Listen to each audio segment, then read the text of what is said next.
নৈহাটির BJP প্রার্থীর বিরুদ্ধে চাঞ্চল্যকর অভিযোগ, দুর্নীতি এবং ক্ষমতার অপব্যবহার সংক্রান্ত অভিযোগ করা হয়েছে। বিজেপি প্রার্থী সুমিত্র চ্যাটার্জি, বিশদে জানবো সুনির্দিষ্টভাবে কি অভিযোগ রয়েছেন। আমাদের সঙ্গে রয়েছেন আমাদের প্রতিনিধি দেবপ্রিয় সরকার। কি জানা যাচ্ছে এই বিষয়ে, কি অভিযোগ?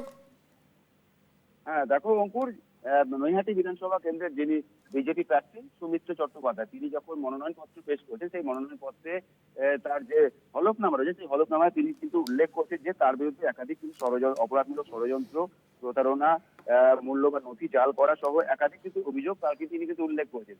এবং এই বিষয়গুলো, যে এই অপরাধমূলক যে সমস্ত তার বিরুদ্ধে অভিযোগ রয়েছে, সেই সমস্ত অভিযোগ নিয়ে কিন্তু ইতিমধ্যেই সরব হয়েছে নৈহাটি বিধানসভা কেন্দ্রের যিনি তৃণমূল প্রার্থী সনদ পেয়ে, তিনি কিন্তু সরব হয়েছেন। তিনি সরাসরি জানাচ্ছেন যে এই ধরনের একজন বিজেপি প্রার্থী যার বিরুদ্ধে একাধিক চাঞ্চল্যকর অভিযোগ রয়েছে, সেই ধরনের একজন অভিযুক্তকে নৈহাটি মানুষ কোনোভাবেই মেনে নেবে না।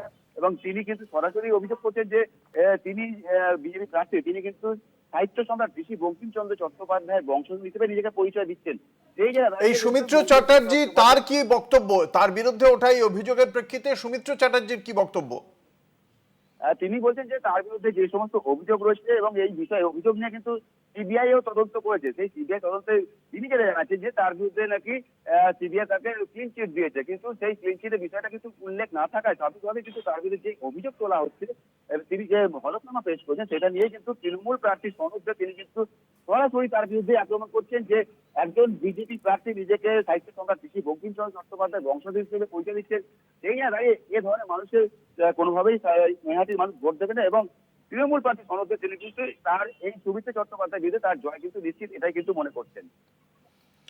অঙ্কুর, ধন্যবাদ। আমাদের সঙ্গে ছিলেন আমাদের প্রতিনিধি দেবপ্রিয় সরকার।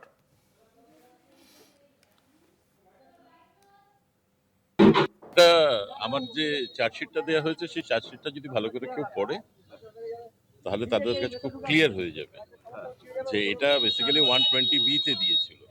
এবং আমি তো একটা সরকারি চাকরি করতাম, আমার নামে যদি সেই রকম অভিযোগ থাকতো, আমার চাকরি থাকতো না।